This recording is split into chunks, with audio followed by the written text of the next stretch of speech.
Assalamualaikum warahmatullahi wabarakatuh. Selamat pagi kepada para audiens yang telah mengikuti acara webinar online dengan tema mitigasi struktural bencana pada sistem infrastruktur. Saya selaku moderator dan MC, Abel Juan Safero. Sebelum memulai acara webinar, saya akan membacakan susunan acara. Susunan acara yang pertama, pembukaan. Susunan acara kedua, pembacaan doa. Susunan acara ketiga, menyanyikan lagu Indonesia Raya. Susunan acara keempat, sambutan ketua kuliah kerja nyata tematik periode 14 kelompok 255. Susunan acara kelima, sambutan dosen pembimbing lapangan. Susunan acara keenam, sambutan perangkat desa Temoroso, Kecamatan Guntur, Kabupaten Demak. Susunan acara ketujuh, materi dan Q&A. Susunan acara terakhir atau yang ke-8, closing dan foto bersama. Langsung saja kita memasuki sesi acara yang pertama. Assalamualaikum warahmatullahi wabarakatuh. Alhamdulillah. Marilah kita panjatkan puji syukur kehadirat Allah Subhanahu wa taala yang telah melimpahkan nikmat dan karunia-Nya kepada kita semua. Sholawat serta salam mari kita curahkan kepada Nabi besar Muhammad Sallallahu Alaihi Wasallam, sehingga kita dapat berkumpul bersama-sama dalam acara webinar online dengan tema mitigasi struktural bencana pada sistem infrastruktur. Untuk acara yang kedua, yaitu pembacaan doa yang akan dibacakan oleh Saudara Aditya Zidan Shoki. Waktu dan layar kami persilahkan.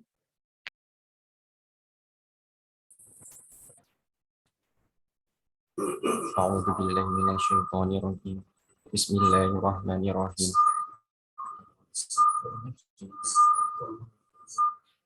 Alhamdulillahirabbil alamin.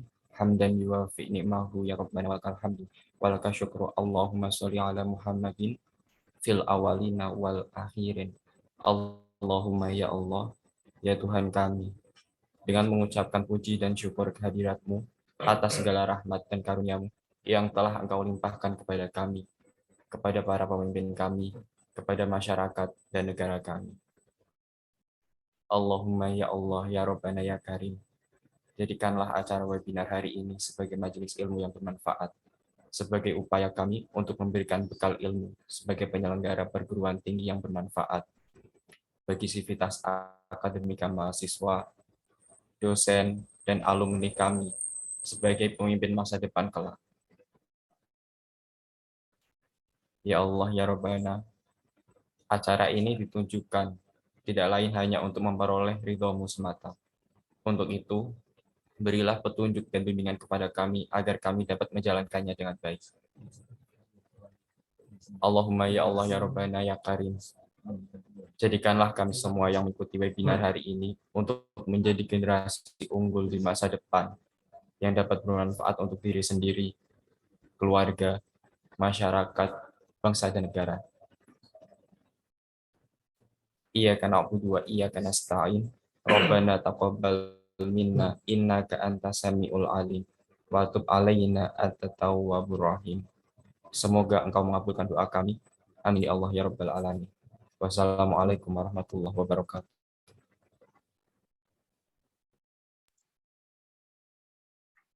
Untuk sesi acara yang ketiga, yaitu menyanyikan lagu Indonesia Raya.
Untuk sesi acara yang berikutnya, yaitu sambutan Ketua Kuliah Kerja Nyata Tematik Periode 14, Kelompok 255, Saudara Dewa Indra Mastika.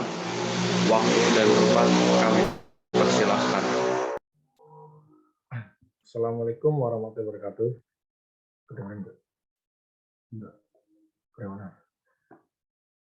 Alhamdulillah, puji syukur patut kita haturkan kepada Allah Subhanahu wa taala karena hanya kehendaknya lah acara webinar dengan tema mitigasi struktural bencana pada sistem infrastruktur itu dengan terselenggara dengan lancar. Serta yang saya hormati Ibu Anissa Fitriani, SPSI, MPSI, dan perwakilan dari perangkat desa Tumoroso yang sudah bisa hadir dalam mengikuti webinar kita kali ini. Sebelumnya saya ucapkan terima kasih atas kehadiran tepat waktu teman-teman pada webinar kali ini. Dengan webinar mitigasi struktural bencana pada sistem infrastruktur ini adalah membahas tentang mitigasi yang segala upaya untuk mengurangi resiko bencana serta upaya-upayanya. Saya berharap dengan mengikuti webinar ini secara sungguh-sungguh, teman-teman mendapatkan materi yang fresh dan insightful. Jangan sungkan-sungkan untuk mencatat poin-poin yang kurang jelas. Silakan nanti tanyakan kepada pemateri saat sesi tanya jawab. Saya ucapkan terima kasih kepada rekan-rekan panitia yang telah mempersiapkan acara ini dengan sangat baik.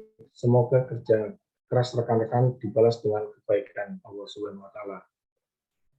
Semoga ilmu yang ada di webinar kali ini menjadi jariah bagi rekan-rekan semua. Amin. Akhir kata dari saya mewakili panitia, mohon maaf jika dalam berjalannya acara ini nanti ada hal yang kurang berkenan di hati teman-teman. Semoga teman-teman tetap bersemangat. Wabillahi taufiq wal hidayah. Wassalamualaikum warahmatullahi wabarakatuh.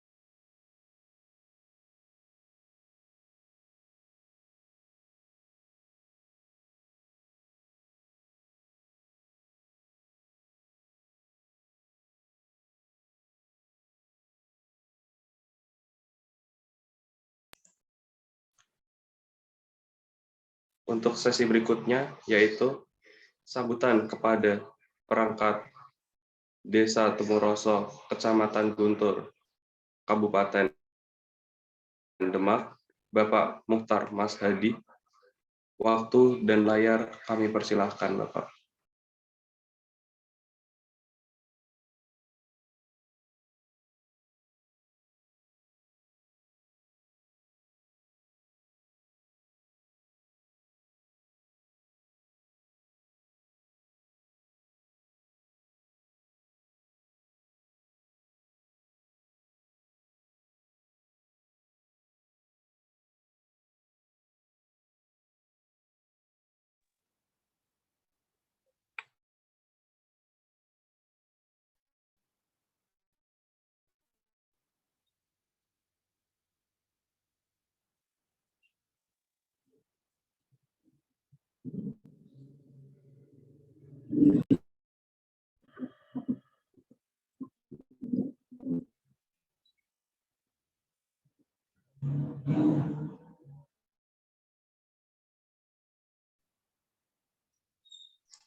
Untuk sesi berikutnya, sambutan kepada perangkat Desa Tumoroso, Kecamatan Guntur, Kabupaten Demak, Bapak Mukhtar Mas Hadi, selaku perwakilan desa. Waktu dan layar kami persilahkan.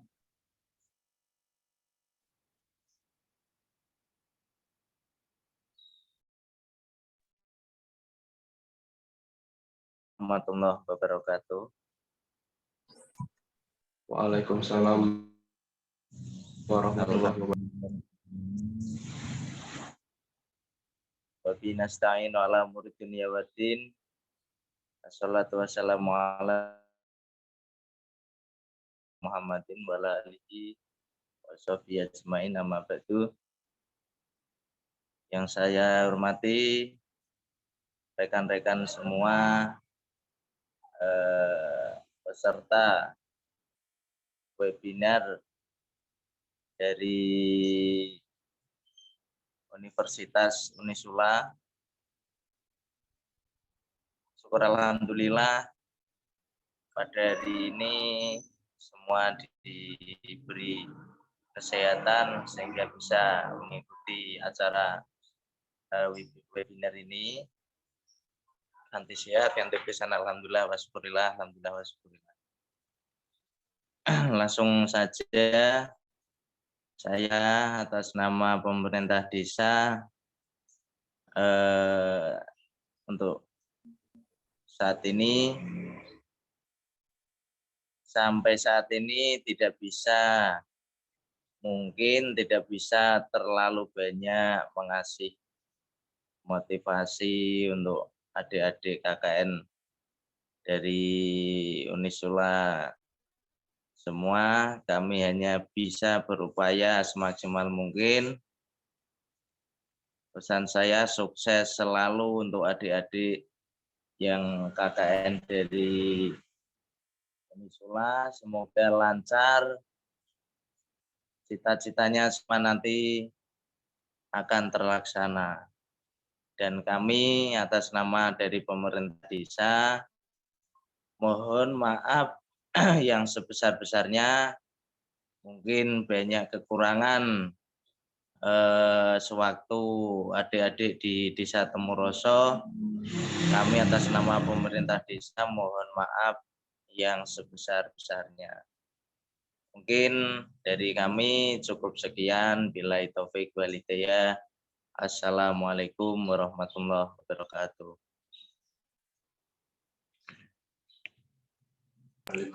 Waalaikumsalam warahmatullahi wabarakatuh. Terima kasih kepada Bapak Mahtur Mas Hadi atas sambutannya. Untuk sesi berikutnya yaitu sesi inti dari webinar online ini yang sudah ditunggu-tunggu, yaitu materi dan Q&A. Untuk pemateri kita, atas nama Bapak Juni Andri Sulistyo, STMT, izin untuk membacakan CV-nya, Bapak. Bapak Juni Andri Sulistyo, STMT, sudah menempuh pendidikan D3 di Ponorogo, Universitas Semarang pada tahun 2007, dan S1 Universitas Semarang 2013, S2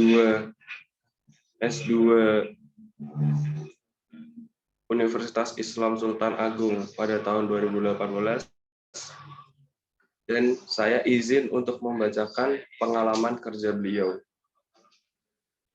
Pada tahun 2011, bekerja di PT Kanta Karya Utama sebagai konsultan perencana. Pada tahun 2012, bekerja di PT Adikarya Persero sebagai kontraktor. Pada tahun 2013, bekerja di PT Tembalang Balai Agung sebagai kontraktor. Pada tahun 2015, bekerja di Satuan Kerja Pelaksanaan Jalan Nasional Wilayah 1 dan 3 Provinsi Jawa Tengah. Pada tahun 2018, sebagai dosen Fakultas Teknik Pancasakti Tegal. Dan pada tahun 2019 hingga sekarang, sebagai dosen Fakultas Teknik Universitas Islam Sultan Agung Semarang. langsung saja Bapak Juni Andri Sulistyo bisa menyampaikan materinya. Waktu dan layar kami persilahkan, Bapak. Baik, terima kasih. Bismillahirrahmanirrahim. Saya langsung subscribe ya.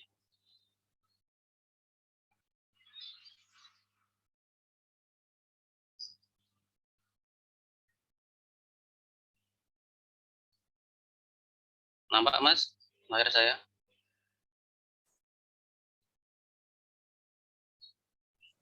Nampak, Pak. Baik. Bismillahirrahmanirrahim. Assalamualaikum warahmatullahi wabarakatuh. Waalaikumsalam warahmatullahi wabarakatuh. Alhamdulillahirabbil alamin. Alhamdulillahilladzi hadana li hada law an hadanallah. Asyhadu an la ilaha illallah wa asyhadu anna Muhammadur Rasulullah sallallahu alaihi wasallam. Rabbi shrah li sadri wa yassir li amri wahlul 'uqdatam min lisani yafqahu qawli. Subhanaka la ilma lana illa ma 'allamtana innaka antal alimul hakim. Sadaqallahul azim. Yang kami hormati yang pertama Ibu DPL nggih, dosen pembimbing lapangan Anissa Fitriani PSI MPSI. Ya, kemudian yang kedua yang kami hormati Kepala Desa Temuroso Pak Mukhlisin MPD atau yang mewakili Pak Mukhtar Asadi. Kemudian yang kami hormati teman-teman KKN 255 ya dan tim panitia keseluruhan. Kemudian yang kami hormati juga Bapak Ibu peserta webinar ini dalam judul mitigasi struktural bencana pada sistem infrastruktur. Ini kalau kita translate itu mitigation of disaster structure in infrastructure system. Jadi pencegahan bencana secara struktural. Yang pertama, alhamdulillahirrahmanirrahim, kita pada pagi hari ini berkumpul dalam majelis ilmu yang luar biasa, majelis ilmu yang insya Allah barokah ya. Kita menambah wawasan tentang ilmu kita di sisi segi keilmuan secara umum atau keilmuan secara khusus. Jadi di sini terdiri dari beberapa background ya, ada yang secara di bidang pemerintahan, ada yang di bidang akademisi, ada praktisi, berbagai macam, sehingga materi pada hari ini kita masih membahas tentang pemaparan secara keseluruhan ya, detail ke salah satu dari konsentrasi dari satu bidang. Mitigasi. Jadi mitigasi ini kalimatnya mungkin jarang ya teman-teman atau Bapak Ibu semuanya mengetahui apa sih mitigasi. Jadi mitigasi ini menjadi salah satu pencegahan. Jadi sebelum bencana itu datang atau hadir di dalam kehidupan kita, sebenarnya bencana itu adalah suatu qadarullah ya, suatu qadarullah atau sesuatu yang ditetapkan Allah ya. Dan pastilah sesuatu yang ditetapkan ini sudah menjadi yang tidak mungkin kita tolak kejadiannya ya. Akan tetapi mitigation ini juga menjadi qadarullah dalam artian dengan melakukan pencegahan ini ya, inilah yang ditetapkan manusia untuk berusaha kemudian berbuat sesuatu yang seharusnya mereka buat ya, dengan upaya-upaya sehingga mengurangi dampak ya, atau mengurangi hal-hal atau kejadian yang lebih besar seperti itu. Jadi serangkaian upaya yang memang untuk mengurangi risiko bencana baik melalui pembangunan fisik atau penyadaran dan peningkatan kemampuan menghadapi ancaman bencana. Ya, jadi yang pertama itu penyadaran dulu dari diri kita dulu. Nah, sebenarnya kita tidak sadar setiap waktu, setiap hari, setiap saat itu bencana itu selalu mengancam ya, atau kalau bahasanya itu mengintai diri kita ya, selalu tidak tahu ya. Kemudian yang kedua, ada beberapa teknologi yang digunakan untuk intinya kalau manusia sedang tidak sadar nih ada bencana yang akan terjadi, otomatis ada teknologi yang membantu kita karena kita diberikan ilmu pengetahuan oleh Allah Subhanahu wa taala. Jadi inilah yang akan kita bahas hingga akhir dari pertemuan kita. Mitigasi dibagi menjadi tiga bagian, yaitu penataan ruang. Jadi kebetulan saja kami dalam bidang teknik sipil yaitu tentang penataan infrastrukturnya. Kalau kita sebut dengan penataan alam bumi ini, kita membantu penataan alam bumi ini. Jadi di mana beberapa part atau bagian dari kehidupan manusia seperti sungai. Tidak mungkin semua pemukiman tidak ada sungai. Sungai ini akan ditata sebagaimana mungkin sehingga ketika ada aliran air yang datang dari hulu atau dari pegunungan, khususnya dengan curah hujan yang tinggi akan datang, kemudian akan ditampung ya, oleh sungai. Ya, sungai ini sudah ditata oleh manusia supaya mampu menerima aliran air sekian debit, ya sekian ribu debit, dan kemudian dialirkan ke sungai, ke laut. Ya. Terus bagaimana yang ke laut? Nah, kita bahas selanjutnya. Kemudian pengaturan pembangunan infrastruktur tata bangunan sama ya, saya sampaikan. Kemudian penyelenggaraan pendidikan, penyuluhan, dan ya ini yang non struktural. Jadi yang struktural ini adalah dengan pembangunan area-area kehidupan kita, ya, seperti selokan paling utama, kemudian sungai, ya kemudian setelah itu jalan, infrastruktur, ya kemudian dilanjut dengan area-area di luar jangkauan manusia seperti bendung. Ya. Kemudian pendidikan penyuluhan ini non struktural. Ya. Penyuluhan itu seperti hari ini kita laksanakan ini, ya walaupun sebenarnya temanya tentang struktural, tentang kehidupan, tetapi kehidupan teknis ya, tetapi yang dilakukan oleh teman-teman dan teman-teman KKN dan kepala lurah Temuroso ini, ya ini termasuk dari penyelenggaraan pendidikan, penyuluhan dan pelatihan secara konvensional atau modern. Ya, jadi harus sadar dulu nih, masing-masing orangnya itu harus sadar dulu terhadap bencana, baru dibantu dengan alat. Bencana apa itu sih bencana? Ya, ini ada beberapa definisi. Bencana itu jelaslah sesuatu yang hal yang tidak kita inginkan, karena akan banyak sekali dampak, efek, kemudian kondisi gangguan dari masyarakat. Ya, jadi bencana ini rangkaian peristiwa yang mengancam. Jelas bencana ini mengancam kehidupan kita, kemudian mengganggu penghidupan kita. Kemudian ini baik nanti akan kita sampaikan apakah faktor yang mempengaruhi bencana ini, baik faktor alam, ya faktor alam ini faktor dari qadarullah tadi ya ketetapan Allah yang Allah inginkan untuk manusia seperti itu, atau bukan karena manusia itu sendiri. Ya. Yang akibat atau dampaknya itu satu, yaitu timbul korban jiwa. Ya. Banyak korban jiwa, kemudian kerusakan. Ya. Kerusakan. Kalau force itu perang, itu bencana yang ditimbulkan oleh manusia. Sekarang itu sudah merusak dan jelas menimbulkan banyak korban jiwa. Kemudian ada lagi dampak kesehatan. Dampak kesehatan itu adalah ketika terjadi bencana, otomatis kesehatan itu akan menurun secara otomatis dan secara drastis karena fasilitas kesehatan itu akan semakin berkurang atau obat-obatan semakin berkurang, kemudian fasilitas dan dokternya atau perawatnya itu juga banyak menjadi korban, sehingga otomatis dampak lingkungan kerusakannya juga mengarah ke kesehatan. Jadi yang sakit pun nggak ada nyembuhin.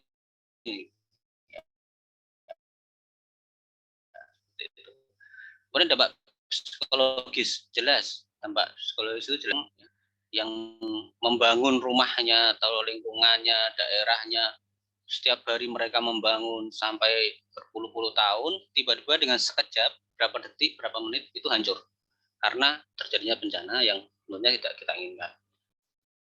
Indonesia merupakan lokasi atau area yang rawan bencana ya, jelas ya. Jadi memang kondisinya adalah Indonesia diapit oleh 3 lempeng, yaitu Eurasia, Pasifik, India. Kemudian itulah yang menyebabkan kenapa Indonesia ini rawan bencana. Ya, ada gempa bumi, ada tsunami, erupsi, kemudian banjir. Ya, banjir itu ada 2 definisi ya. Banjir itu dari curah hujan yang tinggi, ya, dari pegunungan diturunkan ke area bawah, ya, ke area pemukiman. Itu kalau fasilitas infrastrukturnya seperti selokan tidak memadai, dia otomatis terjadi banjir di lingkungan itu, ya. Yang kedua, banjir itu dari gelombang, ya. Jadi cuaca ekstrim itu ada gelombang air pasang yang bisa kita lakukan di area Kaligawe, Sayung sekitarnya, yang mungkin ini Temuroso tidak sampai ya. Temuroso ini kan arah Buyaran Guntur ya, Guntur. Tapi yang sisi sebelahnya Sayung, ya, ini sebelahnya ini akan mengalami ini ya, dampak atau efek, ya, seperti jadi air pasang itu sampai ke area sekitar Berawi, ya. Karena apa? Karena gelombang pasang ini pun kita tidak menyangka, tiba-tiba nggak ada hujan, nggak ada panas, ya, tiba-tiba cuaca biasa aja nih, tapi tiba-tiba air itu melimpah ke daratan. Ya, itulah sisi teknis yang akan kita bahas, bagaimana cara penanggulangan secara sisi teknis. Bencana itu, ya, jadi sempat bencana itu mengalami penurunan ya di sekitar tahun 2012. Kemudian setelah itu di tahun 2017 kembali naik. Ya, kita pandemi itu di sekitar tahun 2019 ya sampai 2020. Nah, ini tahun 2009 ini tahun krusial.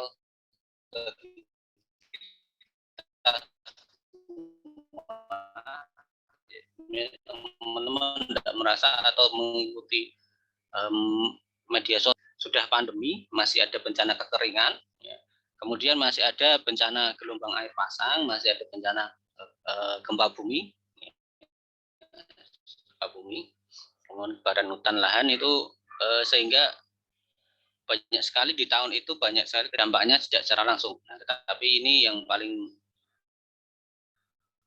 berupaya keras ini Menteri Sosial ya, dia otomatis hubungannya dengan bencana ya. Dia harus ke sana kemari untuk memberikan bantuan kepada saudara teman kita. Apa sih ancaman bencana di sekitar kita? Yaitu cuaca ekstrim, abrasi, gempa bumi, kekeringan, tanah longsor, kebakaran, tsunami. Saya back dulu ya. Ya, ada lagi wabah penyakit. Ya, ini yang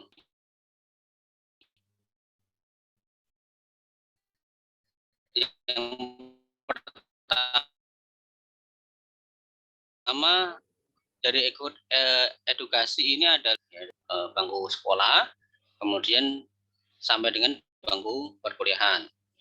Bahkan masyarakat pun ya, harus dia mendapatkan edukasi tentang bagaimana sih mitigasi bencana atau bencana ini akan terjadi pada diri kita. Bahkan mungkin tidak kita sangka.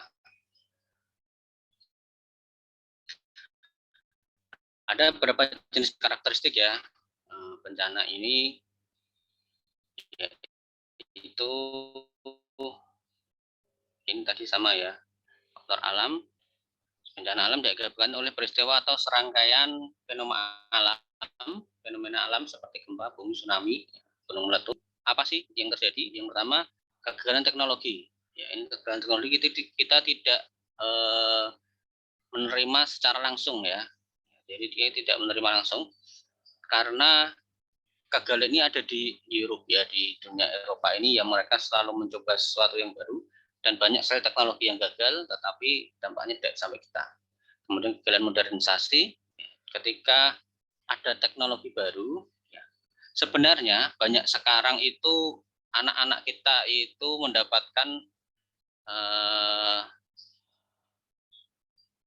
gadget ya, gadget atau handphone itu adalah termasuk bagian dari kegagalan modernisasi ya, karena gadget itu sebenarnya fungsi untuk mempermudah manusia, tetapi dengan gadget itu atau handphone kita ya, anak-anak kita malah menjadi dampak dari bencana ya. Bencananya itu bencana secara psikologis ya, secara tidak langsung adalah bencana ya, karena Jadi yang harusnya berkembang dengan kemampuannya dia, karena dia hanya bermain games di HP saja ya.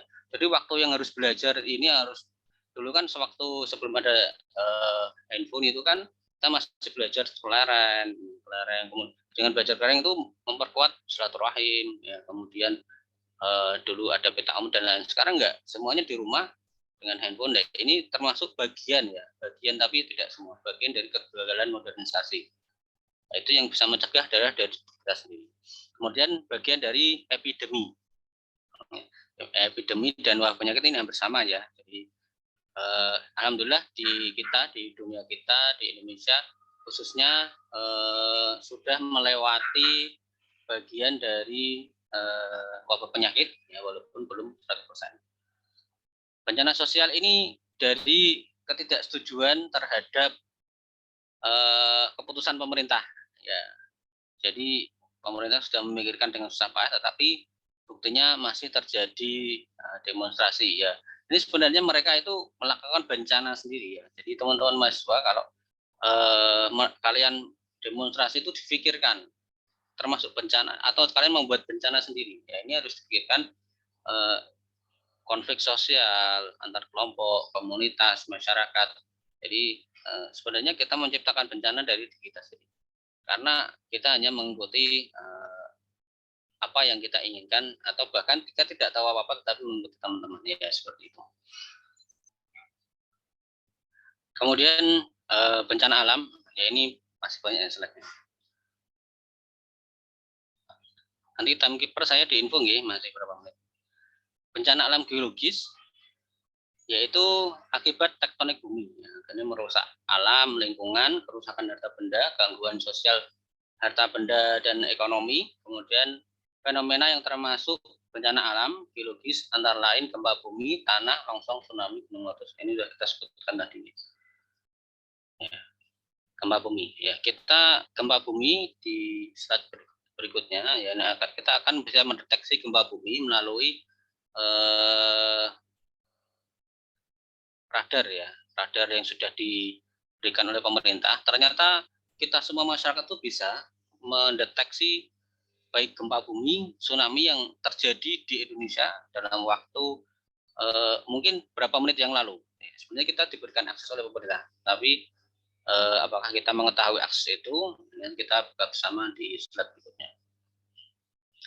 Tanah longsor, ya, tanah longsor ini ada beberapa metode untuk pencegahan ya. Nanti tetapi di metode kita masih metode manual, belum teknologi. Kemudian tsunami, meletus sudah biasa nggih. Banjir, nah, ini sampaikan banjir. Jadi banjir itu bisa juga karena keruntuhan tanggul ya. Jadi dulu pernah di banjir Kanal Timur sekitar area Barito sekitarnya ya, itu terjadi banjir besar karena tanggul yang harusnya dia mengalirkan ke arah laut, dia tanggulnya jebol ya, sehingga didefinisikan banjir itu ada banjir bandang, banjir sungai, dan banjir pantai atau air pasang. Kemudian badai, ya, ini badai sudah biasa nih. Kekeringan ini ya, karena kita masanya ini sudah masa kemarau, tapi kemarin ada yang menyebutkan dia kemarau tapi masih hujan, itu ada sebutannya. Musim kemarau tetapi kita masih diberikan hujan, itu ada sebutannya ya kemarin. Jadi ada 4 tipe kekeringan, yaitu meteorologi, hidrologi, pertanian, dan secara sosial dan ekonomi. Kebakaran hutan ini terjadi karena panas ya, panas yang terus-menerus sehingga masing-masing partikel dari daun ini dia terbakar secara alami ya, sehingga kemudian kebakaran terus-menerus ya, atau bisa juga kebakaran itu terjadi ketika ada manusia juga yang membuat faktor. Kemudian ada bencana alam ekstraterestrial. Ini ekstraterestrial ini bencana alam yang terjadi karena ada asteroid, meteorit atau apapun benda yang di luar dari bumi itu menghantam bumi. Nah, ini pernah terjadi ya di bumi kita. Nah, tahap pra bencana ini, jadi apa sih tahapan sebelum ketika kita akan terjadi bencana, yaitu kesiapsiagaan, kemudian peringatan dini dan mitigasi bencana. Nah, ini mitigasi ini sudah penanggulangannya. Kemudian tanggap darurat, ya ini tanggap darurat menangani dampak buruk yang ditimbulkan. Kemudian pasca bencana, nah setelah terjadi bencana ini fungsinya adalah dari BPBD, ini sudah ada Dinas Penanggulangan Bencana atau Tim SAR, kemudian juga dari pemerintah terkait, Kementerian PU yang bagian bencana ya, kemudian itu sudah menjadi bagian dari pasca bencana. Ya, apa sih tujuan penanggulangan bencana?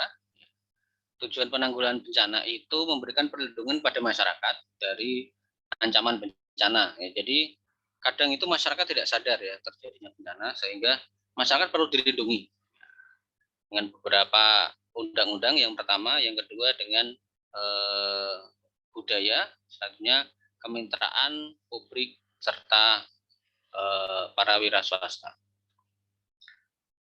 Jadi karena kita ada di lempeng Indo-Australia, lempeng Eurasia dan lempeng Pasifik, yaitu persebaran bencananya disebut dari peta di sini ya. Jadi yang posisi merah ini adalah persebaran bencana ya, dari kondisi dari ujung Sumatera hingga dari akhir Papua.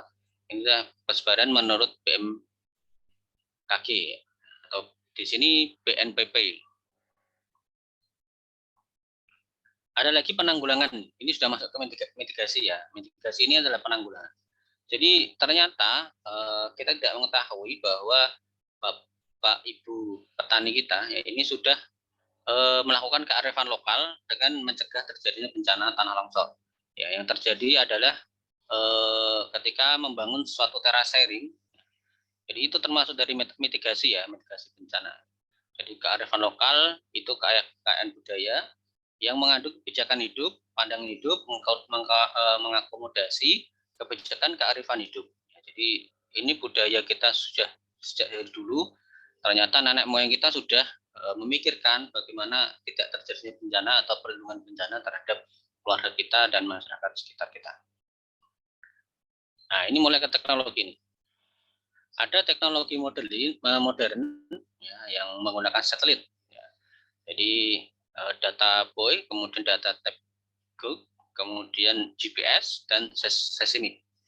Nah, ini yang kita akan buka bersama nanti di Indonesian Tsunami Early Warning. Ya. Jadi peringatan-peringatan tentang tsunami di Indonesia ini sudah dikelola oleh BMKG, mendeteksi apa ada atau tidaknya tsunami di sekitar kita. Teknologi modifikasi cuaca yang diterapkan untuk penggunaan bencana asap, pembakaran lahan dan hutan. Jadi kalau pembakaran lahan itu secara satelit akan terlihat ya oleh teman-teman dari BMPP ataupun BMKG. Ya, mereka sudah punya teknologi untuk melihat itu. Kemudian partisipasi masyarakat nih. Ya, ini tugas dari Bapak Ibu pemerintahan. Jadi setiap hak masyarakat, ya, anggota masyarakat itu mempunyai mitigasi bencana sendiri, ya, yang harus dilatih. Yang pertama, mendapatkan perlindungan sosial rasa aman. Jadi masyarakat harus mempunyai rasa sosial rasa aman, khususnya bagi kelompok masyarakat yang rentan bencana, yang sering terjadi bencana, ya misalkan di area Muntilan Magelang sekitarnya kan rentan sekali abu vulkanik ya, hampir selalu terjadi. Mendapatkan pendidikan pelatihan, ya pendidikan pelatihan termasuk hari ini kita dalam penyelenggaraan penanggulangan bencana. Ya, ini hari ini kalau di-share ke masyarakat juga sebenarnya bagus karena masyarakat ini akan mengetahui apa sih pencegahan bencana khususnya pada diri kita sendiri. Mendapatkan informasi secara tertulis atau lisan dengan kebijakan penanggulangan bencana. Peran serta perencanaan pengoperasian, koordinasi pengambilan keputusan, kemudian melakukan pengawasan sesuai mekanisme yang diatur dalam penanggulangan bencana. Nah, ini selanjutnya saudara kita, ya bencana paling dekat dengan kita ini adalah sakit. Ya. Orang yang sakit itu termasuk bagian dari orang yang terkena bencana. Jadi teman-teman, saudara, kakak, adik atau apapun, tetangga khususnya, ada yang sakit, ya teman-teman sebaiknya segera untuk menjenguknya. Ya, nah, apabila tidak bisa ya intinya kalau di rumah sakit ya tunggulah waktu, karena mereka itu punya hak, ya punya hak untuk pemenuhan kebutuhan dasar mereka, yaitu untuk segera sembuh. Kemudian memperoleh ganti rugi ini untuk di area pemerintahan ya, karena gagal konstruksi ini memang menjadi tanggung jawab dari seorang yang membuatnya ya.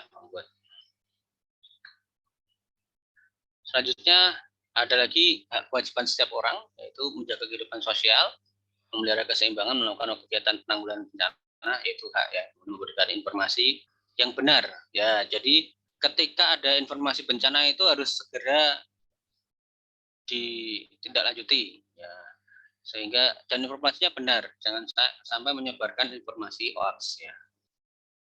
Ini kerentanan terhadap bencana di Indonesia, yaitu dari UU 24, kemudian World Report.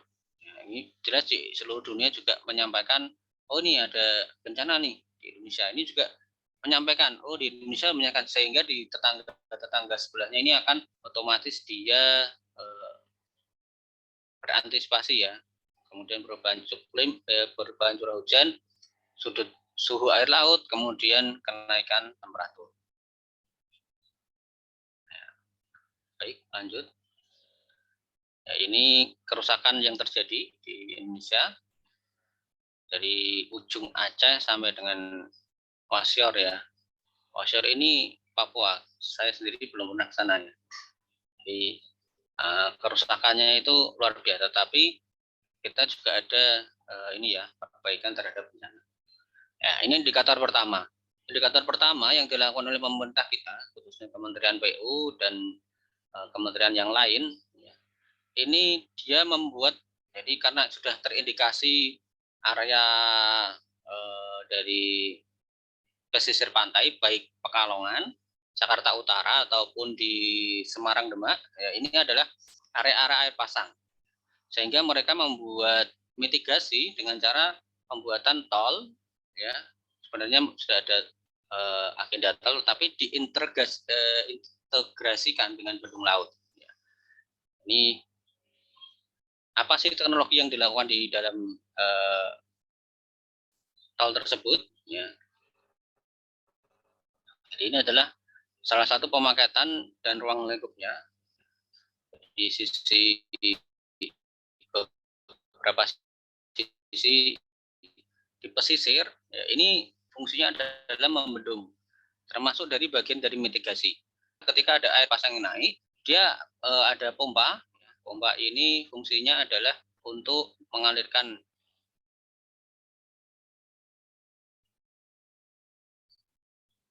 Mohon maaf, teman-teman, slide-nya hilang?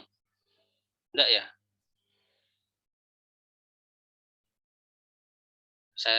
Oh ya, maaf, ini tergeser.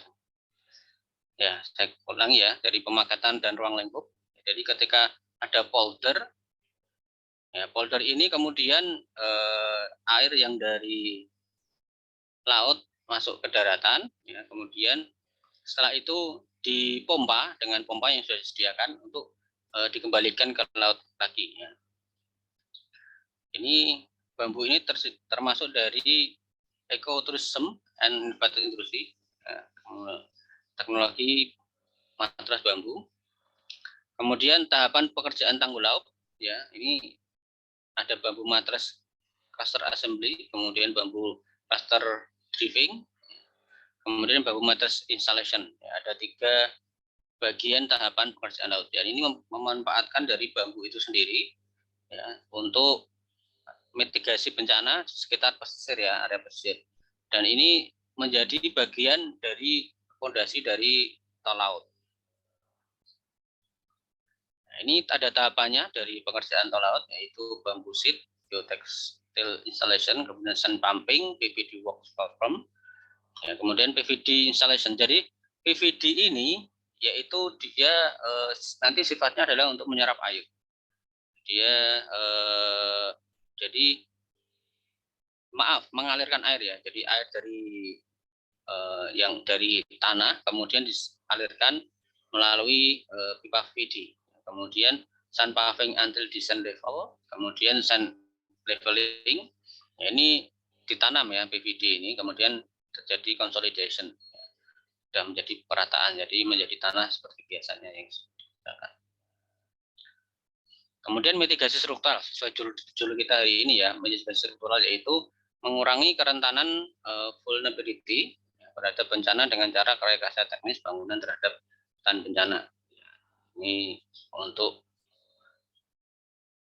yang dilakukan adalah upaya memenangkan bencana melalui pembangunan fisik. Ya, jadi bencana itu ketika terjadi, ya cara pencegahannya dengan cara pembangunan fisik, pembangunan infrastruktur. Kemudian penanggulangan banjir yang saya sampaikan tadi harus satu penataan dari ruang area sungai. Di sini ada disebut DAS ya, daerah air sungai. Kemudian dibangunkan landscaping. Ya, landscaping ini untuk mengetahui bagaimana air ini berjalan. Ya, jadi ketika air ini sumber dari mana, hulunya, kemudian dia akan berhenti di mana dan akan dialihkan kemana. Kalau kita punya ada polder ya, atau tampungan air, ya nanti di mana air dengan debit besar ini akan dialirkan ke area-area yang memang difungsikan untuk penampungan. Kemudian indikasi yang kedua, ketika kita menyebutkan ini areanya infrastruktur, ya, yaitu ada scrub. Jadi tanah ini, tanah yang kita gunakan untuk pemukiman sehari-hari itu ada yang bergerak, ya, tanah bergerak. Tanah bergerak itu, ya, cirinya, ya kita cuma bisa melihat secara visual. Kita bisa mengambil sampling atau contoh dari suatu batu kita letakkan dan kita lihat beberapa hari kemudian kalau berarti itu bergerak aktif, area tanah aktif itu di Semarang sekitar itu ada di sekitar Sampangan, kemudian di Gunung Pati ya. Kemudian kalau konsolid itu sekitar pesisir pantai ya. Konsolid itu tanah itu turun sekitar 5 cm setiap dari tahunnya. Ini arah pergerakan itu pergerakannya ada nosnya ya. Jadi ada bentuk hidung longsoran. Ketika teman-teman menemukan nos dari longsoran ini, ya ini bisa diperkirakan itu adalah tanah bergerak. Nah, ini ketika ada melihat nos ya atau bentuk seperti ini di area-area dekat Anda, berarti ini menjadi indikasi aja ya, indikasi, tapi perlu dibuktikan. Ya, dibuktikan kalian letakkan batu atau kalian tembak dengan GPS, kemudian apakah tanah itu bergerak, kemudian di hari lain ya, setelah beberapa hari, kalau ada perubahan berarti ada pergeseran di situ, ya, secara alami. Ini pergerakan trase jalan. Jadi khususnya para engineer jalan, orang-orang yang merencanakan jalan ini pasti harus menghafal, mengetahui bentuk karakteristik bagaimana tanah itu yang akan bergerak dan akan berakibat fatal atau berakibat tidak baik ketika dilaksanakan pembangunan di situ. Jadi dia harus mengetahui arah pergerakan trase tanahnya itu. Ada ilmu sendiri ya, di geoteknik jalan. Kita kalau membahas di sini akan lebih detail, nanti pasti waktunya tidak mencukupi. Kemudian ini yang sebutkan ya, inilah yang harus kita praktekkan hari ini, teman-teman. Jadi disinilah ilmu dari webinar hari ini, yaitu ada STAMI Early Warning System, dilansir dari pedoman peringatan dini atau INATIS, memiliki dua sistem pemantauan. Yang pertama dia punya jaringan seismometer, ya. Kemudian dan GPS. Ini teman-teman elektro ya yang mempelajari ini. Kemudian yang kedua sistem pemantauan laut terdiri tide gauge base atau CCTV, radar zona kabel, baulet dan bagi. Ya, ini saya ingin menunjukkan kalau kita cropping seperti ini ya, Indonesia Tsunami Early Warning System. Nah, gempa bumi yang dirasakan ini kita akan tahu nih, gempa bumi dari berapa menit yang lalu, ya ini tanggal 12.30. Nah, kemudian kita juga mengetahui gempa bumi terakhir di 59 magnitudo ya, dengan pusat gempa di Maluku Tenggara. Inilah link ya, ini linknya nggih. Coba saya buka link di sini, di teman-teman silahkan saya share di chat untuk https ina.bmkg.go. Ini akan terlihat seperti ini. Saya kirim dulu nggih linknya di Bapak Ibu teman-teman mahasiswa semua.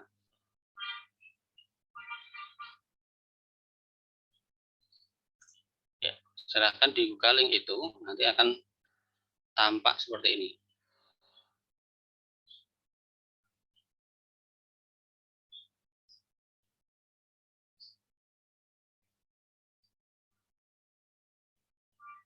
Ya, tampak nggih? Ya. Dia ini akan selalu up to date secara otomatis. Ya. Maaf nih. Nah, ya ini gempa bumi yang terjadi ya, pada hari ini ya di 5,2 magnitudo. Ini hanya BMKG. Nah, ini kita lihat di bawahnya. Kalau kita minimize seperti ini.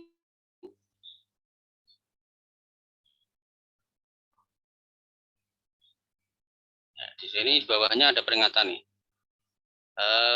5,2 magnitudo ini tidak berpotensi untuk tsunami. Lokasinya adalah di 141 km berdaya, Kakera Sumbat ya, Sumatera Timur, NTT ya, kedalamannya 10 apa nih? 10 km nih. Ini kalau kita minimize masih bisa. Ya ini bergerak nih. Jadi di Indonesia Tsunami Early Warning System ini kita akan tahu kondisi gempa ya. Dan apakah berpotensi dengan tsunami, ya, kita kurang tahu juga. Kalau di sini menyebutkan tidak, pastilah tidak nih.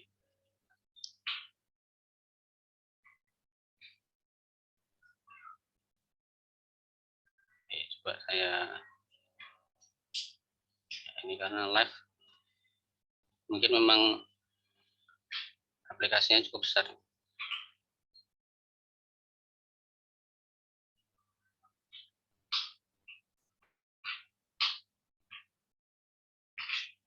Ya, kemudian gempa bumi ini harusnya keluar ya, seperti yang saya share sebelumnya. Ya, ini ada yang dinamakan dengan aklerometer. Mohon maaf. Masih ada progres. Nanti silakan Bapak Ibu teman-teman di share di ina.bmkg.go.id ya. Yang dicari itu adalah salah satu cara ya.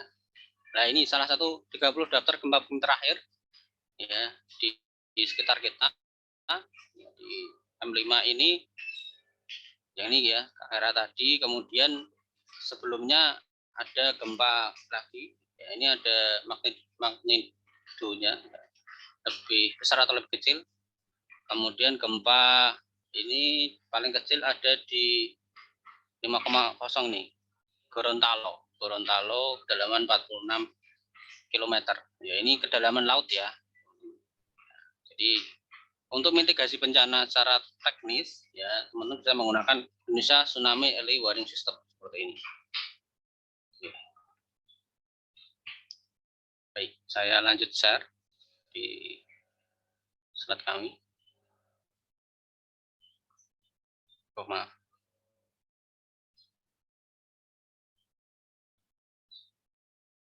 Kembali ke slide ini.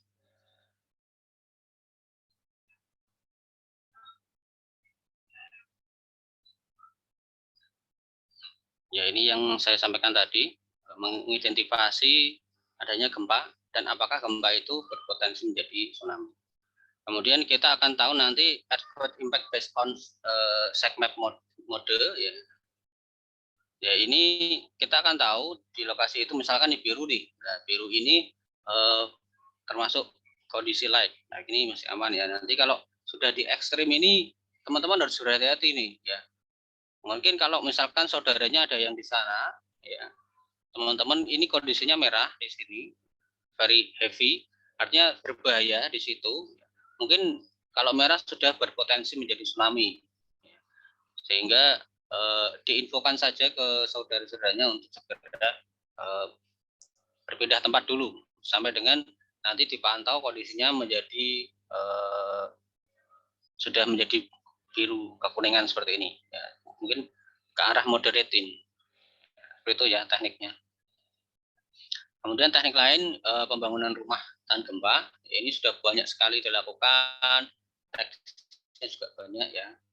Sebenarnya tekniknya masih umum ya. Jadi tahan gempa itu cuman pengaitan kekuatan di tulangan-tulangan saja. Kemudian upaya mitigasi lain yaitu menggunakan penanaman abrasi pantai sebagai pelindung. Ini penanaman abrasi sudah sering dilakukan pemerintah. Kemudian mangrove, ya, penanaman mangrove di sekitar Gonenggati ya, mangrove. Ini area-area pesisir.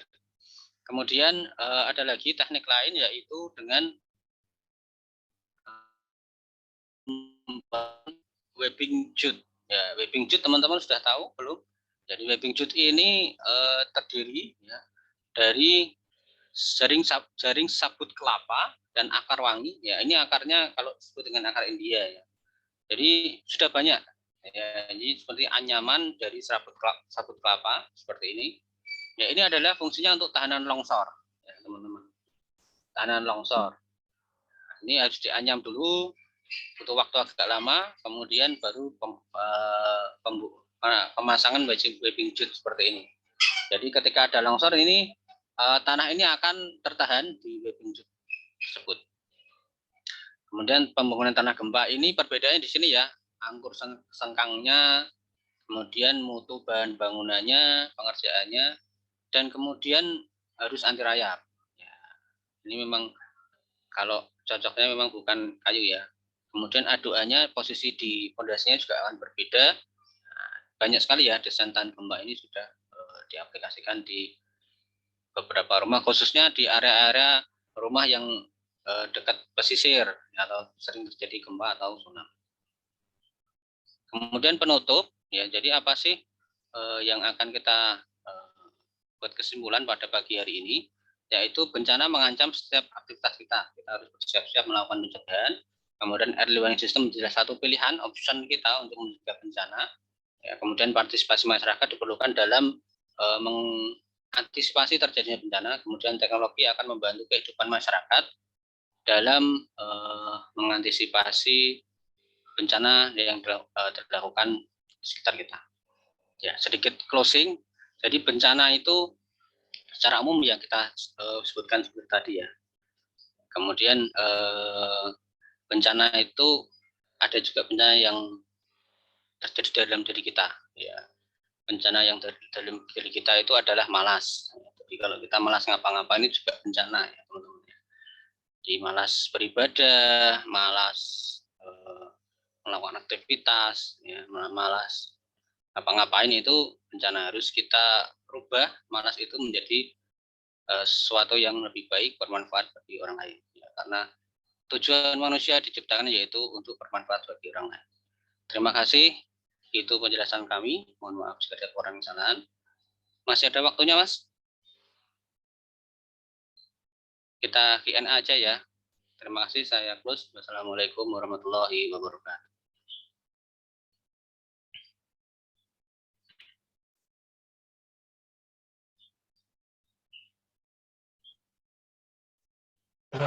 Waalaikumsalam warahmatullahi wabarakatuh. Terima kasih kepada Bapak Junian dari STMT atas penyampaian materinya. untuk para audiens, dimohon untuk mengisi presensi kehadiran terlebih dahulu yang berada di kolom chat.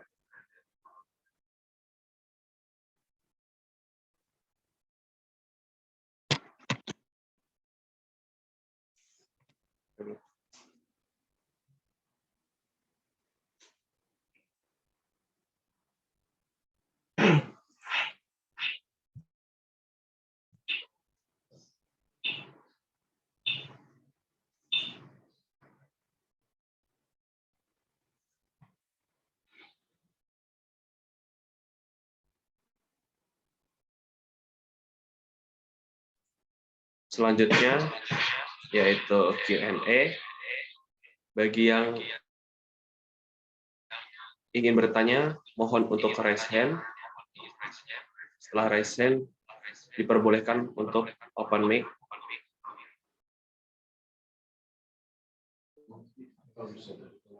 Atau juga bisa bertanya melalui kolom komentar.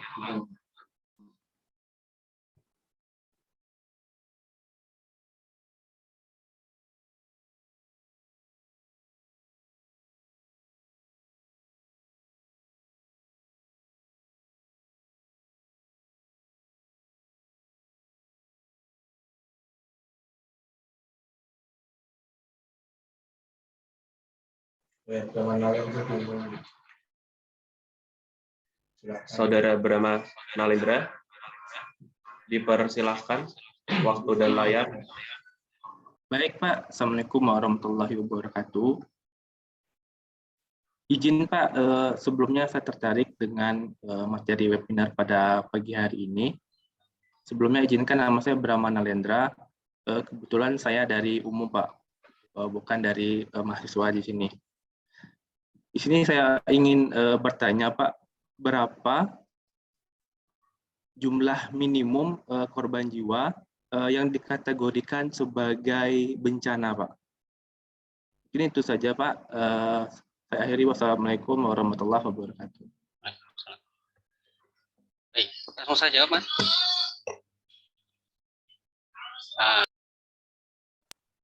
Baik, langsung jawab nggih. Bencana ini apa dulu nggih bencananya? Mungkin bisa didetailkan, bencana banjir kah atau bencana alam kah atau Ya, lebih tepatnya mungkin bencana alam Pak ya. ya. Soalnya kan tidak semua bencana itu bencana itu kategorikan sebagai, misalnya ada longsoran di jalan karena tidak ada korban jiwa kan bukan kategori bencana Pak. Jadi berapa jumlah minimum suatu bencana, khususnya bencana alam Pak yang dikategorikan sebagai bencana? Ya, saya paham Mas. Maksud Anda kalau tidak ada korban jiwa apakah termasuk bencana gitu ya? Ya, tentu harus ada korban minimum yang dikategorikan sebagai korban bencana Pak. Ya, kalau ada satu orang yang meninggal berarti kan sudah termasuk bencana. Belum tentu Pak. Belum tentu soalnya ya. di negara-negara lain itu ada batasan minimum yang dikategorikan sebagai korban jiwa Pak. Oh ya. Ya. Jadi memang saya kalau tentang korbannya ya, ini kan korbannya saya belum mendetail untuk kemarin mengidentifikasi ya, identifikasi korbannya berapa nih ya, termasuk korban jiwanya berapa ya. Kalau secara umum artinya kalau ketika ada yang meninggal ya berarti kan mungkin itu termasuk dari crashing ya atau kecelakaan begitu ya Mas. Kalau cuma satu atau dua gitu ya. Jadi kalau dan itu sebabnya apa dulu? Kalau alam misalkan ada orang naik gunung nih kemudian meninggal. Ya, itu kan tidak termasuk bencana ya kan, karena tidak walaupun longsor kena longsoran ya, tapi enggak termasuk kan, dipikirnya itu kesalahan sendiri ya.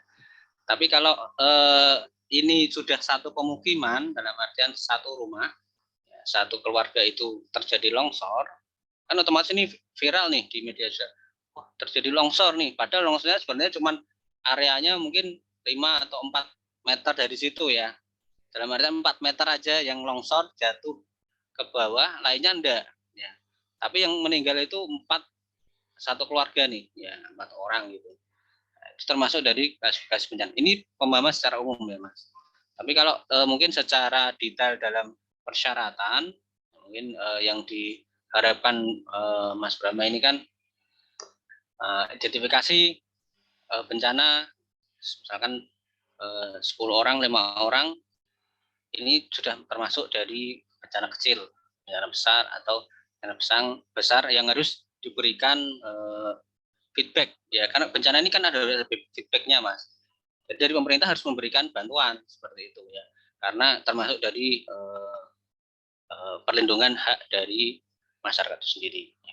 Jadi kalau identifikasi saya secara logis itu mungkin satu keluarga ya meninggal baru kita sebut dengan bencana gitu.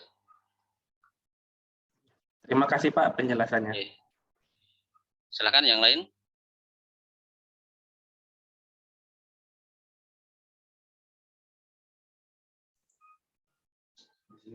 Jika ada pertanyaan, boleh melakukan raise hand atau di kolom komentar. Monggo.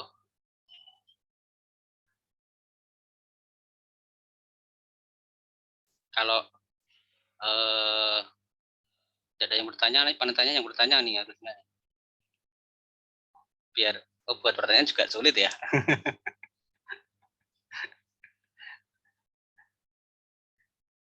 Monggo yang lain. Saya dulu juga moderator ya. Moderator itu ternyata ketika nggak ada yang nanya itu ya harus cari pertanyaan tuh. Ya ini monggo. Denny, oh ini Pak Denny. Ini ada yang bertanya Pak. Oh ya. Saya izin untuk membacakan ya Pak. Assalamualaikum. Bagaimana menurut Bapak jika bangunan konstruksi jalan atau jembatan atau gedung dibangun di area yang rawan bencana, di mana pembangunannya termasuk skala wajib dibangun misalnya? Misalnya pembangunan jalan tol di area rawan banjir rob. Teknis-teknis apa yang diperlukan untuk penanggulangan dan perkuatan strukturnya? Terima kasih Pak. Dari Denny. Ya, baik. Ini Pak Denny ya. Ini praktisi ini. Saya kenal nih orangnya nih, agak cakep. Baik, Assalamualaikum. Bagaimana menurut Bapak jika bangunan konstruksi jalan atau jembatan gedung? Jadi ini infrastruktur ya, baik jalan, jembatan, gedung dibangun area yang rawan bencana. Berarti memang itu areanya rawan bencana, ya otomatis dia harus desainnya beda nih, nggak bisa desain umumnya itu ya. Misalkan rumah rawan bencana sudah tahu di situ area gelombang ngapain dia buat rumah yang biasa-biasa. Harusnya ada penanganan khusus ya, teknik khusus. Ini kan tugasnya teman-teman mahasiswa kami.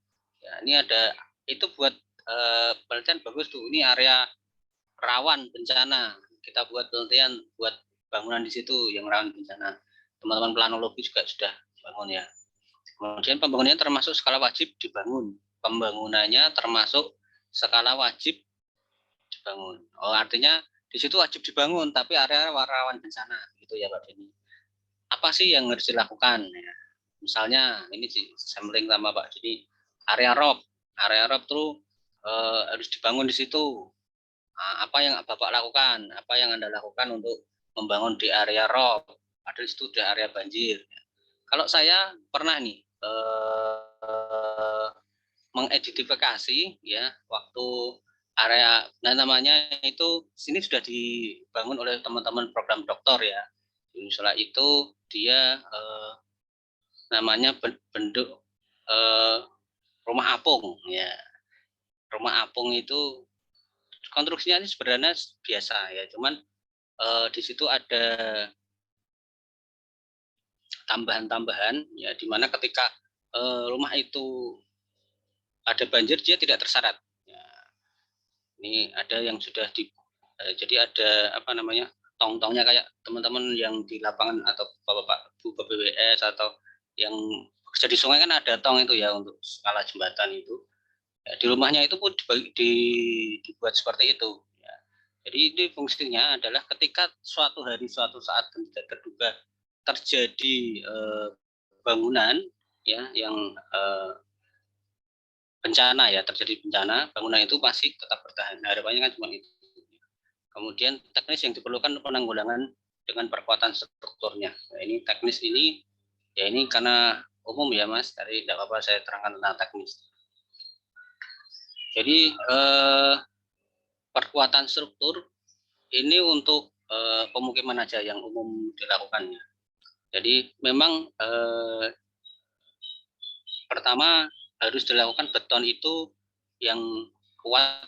Ini karena samplingnya banjir rob ya. Beton itu harus kuat terhadap gerusan atau rendaman. Ya. Jadi harus membuat beton khusus rendaman di air rob. Ya, dengan mutunya berbeda. Yaitu mungkin kuat tekannya atau stringnya juga berbeda ya. Karena dengan tekanan itu teratur terus harus disampling tuh sampai berapa hari nih, mau 3 bulan samplingnya dia direndam terus beton itu teknisnya ya. Otomatis komposisinya akan berbeda dengan beton biasa yang digunakan pada saat di pemukiman rumah tidak ada kondisi banjir. Ya, itu salah satu teknisnya seperti itu. Ya, ini sudah menjadi bahan evaluasi banyak peneliti ya, termasuk Bapak Ibu dosen kita yang di Unska. Ya, Prof. Imam itu juga melakukan beberapa namanya bendung portable. Ya, bendung portable ini tujuannya juga sama. Jadi ketika ada limpasan air, dia tidak langsung ke area pemukiman. Itu sudah di bendung portable, kemudian rumahnya juga dibuat struktural untuk kondisi air banjir rob. Ya, betonnya khusus juga. Ya, itulah teknis-teknis yang dilakukan teman-teman infrastruktur untuk meningkatkan ya, atau memperkuat bangunan yang ada di sekitaran konstruksi. Baik, ini samplingnya rumah aja ya. Kalau jalan ya, jalan itu beton pasti kuat di rob dengan rob, tetapi limpahannya pasti lebih tinggi ya. Tetapi kelemahan dari beton, ketika beton itu ditinggikan, rumah itu akan semakin tenggelam ya. Rumahnya akan semakin tenggelam teman-teman, karena ketinggian beton itu minimal adalah di 31 enggak, ini untuk area rob ya, kurang lebih untuk jalan nasional 31 cm ya. Itu belum termasuk lapisan bawahnya ya. Jadi sekitar penaikan yang ada di area Sayung itu peninggian jalan itu sekitar 61 cm.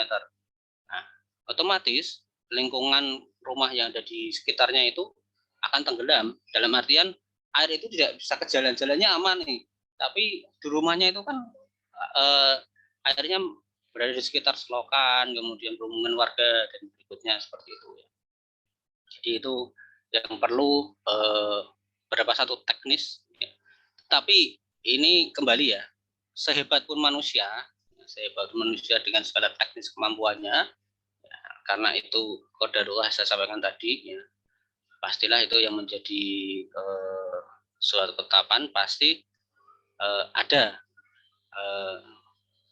ibaratnya kemampuan manusia itu terbatas.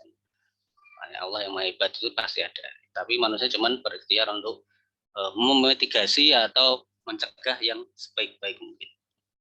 Demikian jawaban saya untuk Pak Rin.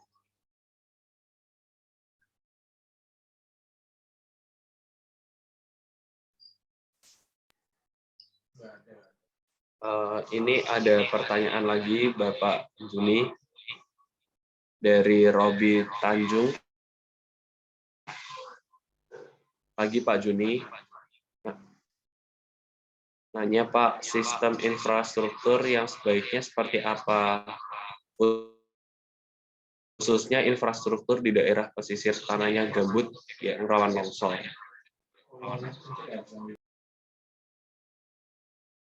Baik, terima kasih. Ini Pak Robi dari STTD ya, STTD Pekanbaru ini. Ya, luar biasa ini pertanyaannya karena infrastruktur di area gambut. Ya, kami sendiri ya peneliti ini sedang mengkaji juga ya. Ini akan menjadi kajian kami di mana infrastruktur di area gambut ini berbeda ya dengan yang dia satu tanahnya tidak mudah spoon pile atau bore pile itu menancap di sana ya. Kemudian ada lagi itu dia masih ada gerakan tanah, ya, atau longsoran tanah, itu menjadi PR berat, ya, jadi pada infrastruktur. Otomatis harus dijadikan kita harus melakukan penelitian dulu, Pak Robi. Tidak bisa menyampaikan langsung hasil secara formal, secara webinar, tapi kita harus mengkaji dulu secara dalam, dan ketika sudah berhasil dalam penelitian tersebut, ya, kita harus menyampaikan ini menjadi kajian kami. Kami sedang bergerak ini di area air mangrove, pencegahan kemudian struktural yang disampaikan Pak Denny tadi, untuk kita dapat membangun infrastruktur yang sebaik mungkin di area pesisir. Ya, karena tinggal kami sekitar itu. Tapi ini untuk area gambut, ya, gambut ini juga punya kasus waktu pembuatan tol di gambut, ya. Tadi sebenarnya tadi malam mau saya share juga. Itu luar biasa, ya. Jadi memang harus tanahnya itu kan yang luar biasa, yang banyak sekali urukannya, dan harus kepadatannya maksimum. Ya, jadi tanahnya itu padahal itu sepanjang jalan rata-rata adalah tanah gambut. Nah, itu sangat harus ada kajian teknis yang lebih dalam, dan khususnya apakah dengan pondasi-pondasi yang selama ini dilakukan itu bisa. Terus yang kedua, apabila kita gunakan teori matras bambu tadi yang digunakan di tol integrasi bendung laut itu di komposisi gambut, apakah mampu, ya, bambu itu, ya, mungkin butuh banyak bambu, tapi itu sudah menjadi opsional, salah satu opsional di area gambut, sehingga tidak melakukan urukan yang sangat banyak sekali. Jadi kita bisa jadikan sebagai pengganti, ya, sebagai fondasi juga bambu dengan matras di area gambut. Kita butuh penelitian dulu, baru kita bisa membuktikan bahwa di situ bisa dilakukan. Kemudian kita publish di internasional bahwa itu bisa dilakukan dengan baik dan tidak ada keraguan di situ. Jangan sampai kita menyampaikan sesuatu keilmuan tetapi masih belum bisa dipercaya hasilnya. Itu jawaban saya, Pak Robi. Yang satu, kita butuh penelitian. Yang kedua, kita punya opsional di matras bambu. Begitu, Pak. Terima kasih.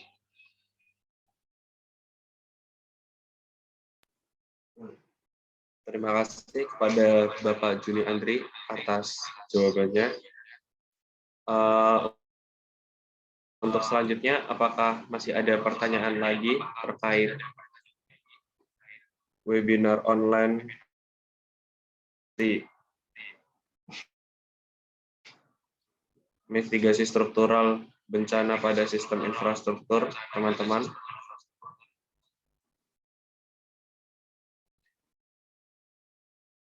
Jika sudah tidak ada, akan saya lanjutkan ke sesi acara yang berikutnya, yaitu acara foto bersama. Oh, sebentar, masih ada Pak Juni. Iya. Assalamualaikum. Pengelolaan lingkungan yang seperti apa yang diperlukan dalam proyek mitigasi struktural bencana, terutama di area Pantura? Dari Denny, Bapak Denny. Baik, nah ini kembali, ya.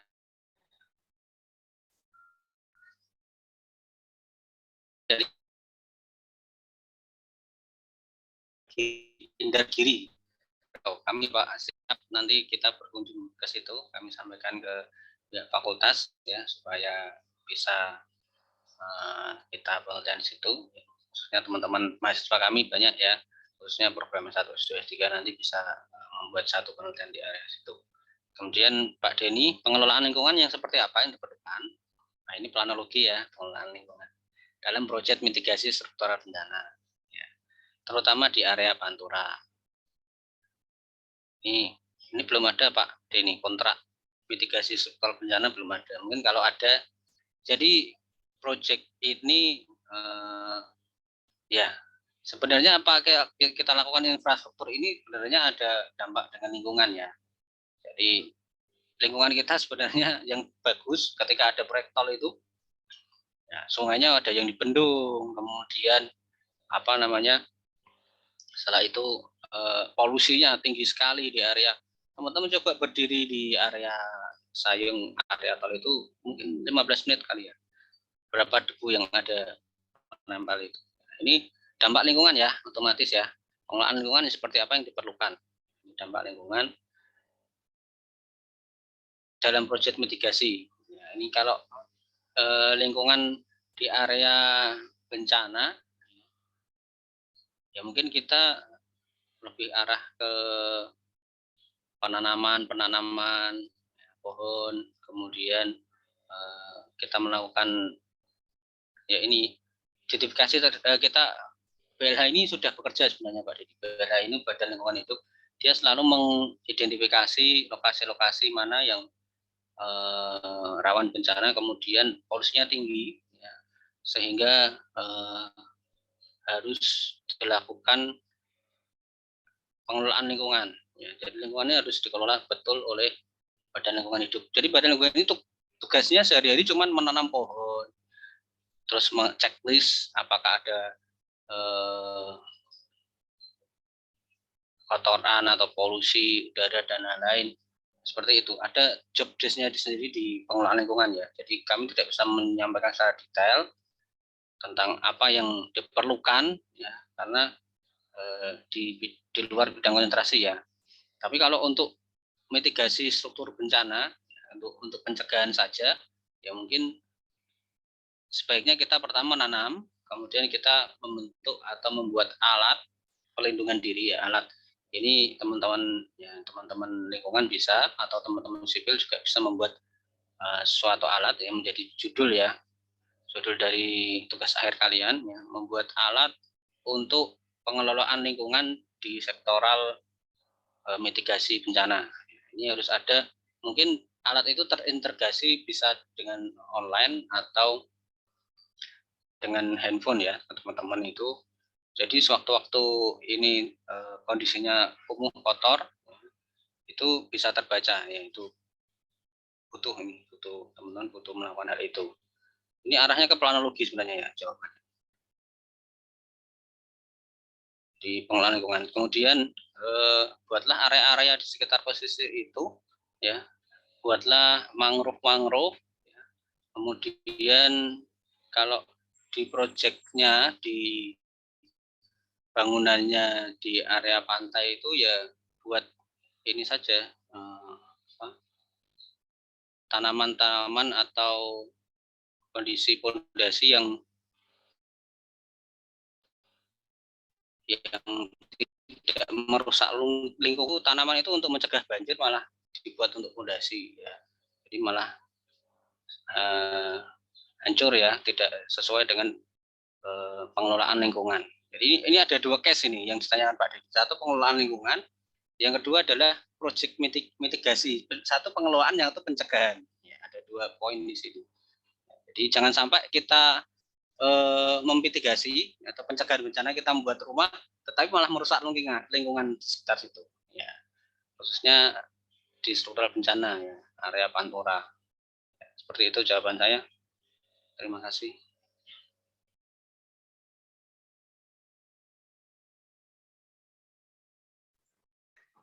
Terima kasih Pak Juni atas penjelasannya. Untuk sesi acara berikutnya yaitu foto bersama. Dimohon untuk para audiens on kamera. Nanti saya sebagai moderator akan memberikan aba-aba.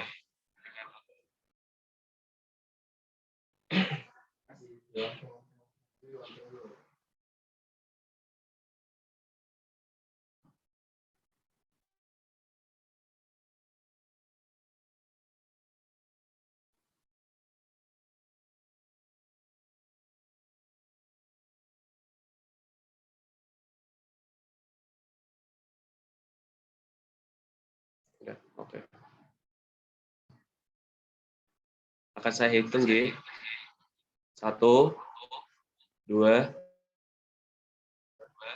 3. Kak, sekali lagi. Gaya bebas boleh. 1, 2, 3.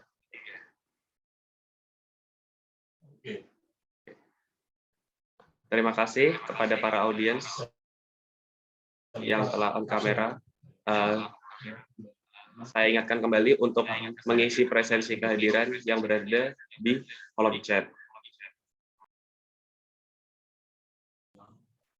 Untuk sesi acara yang berikutnya, tidak terasa kita sudah berada di penghujung acara. Saya sebagai moderator dan MC dan selaku panitia, mohon maaf jika ada salah kata yang bikin tersinggung. Sekian dari saya sebagai moderator dan MC. Terima kasih. Wassalamualaikum warahmatullahi wabarakatuh.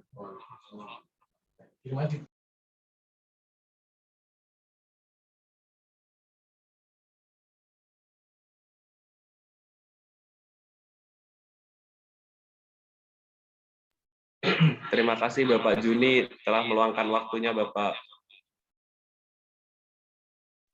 Ya, Mas, sami-sami, Mas.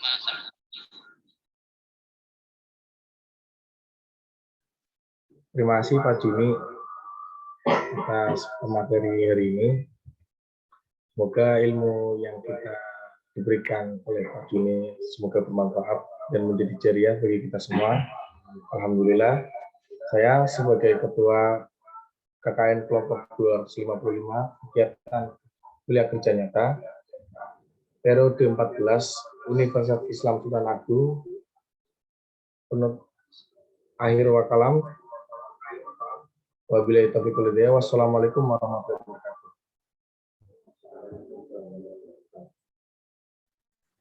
Waalaikumsalam.